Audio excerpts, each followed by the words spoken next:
بسم الله الرحمن الرحيم. ugu horeyn dhamaan marti sharafta waxaan idinku salaamayaa salaan maxaba iyo maamuus milga iyo sharaf leh. Assalaamu calaykum wa rahmatullaahi wa barakaatuh. Intaas kadib anigoo ah Zainab Abubakar Cusmaan kana mid ah ardayda ka takharujaysa Machad Ibn Qayyim al-Jawziyya waxaan halkaan idinkugu soo gudbinayaa gabay ku saabsan ammaanta nabiga. qof la amaano oo bil aadam ah midka ugu mudan uguna sharaf badan nagana mudan mar walba inaan u duceyno oo aan ku salino nabigeena Muhammad sallallahu alayhi wa sallam. cirka caadka leh iyo ciida wareegsan caalamka dhammaantiis carab iyo cajam cadaan iyo madow caadilkii abuuray asagaa ku caalimo ciduu doono ciise iyo sharaf cindigiisa ka yeelaa cudoonow nabigeenii caalamiinta ka doortee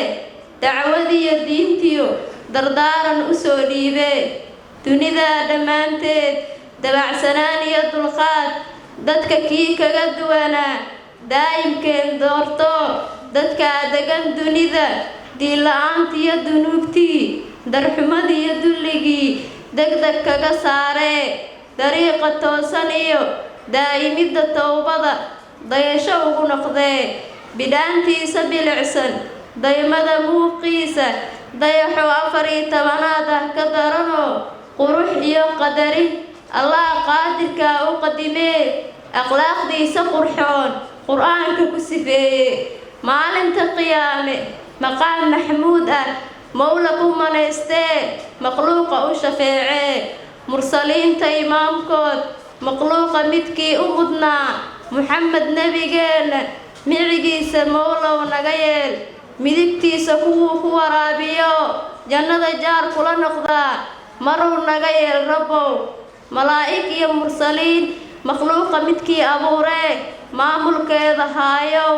maalig baa tahaye maruun Muxamed nabigeena micigiisa naga yeel maqsuud aan noqonee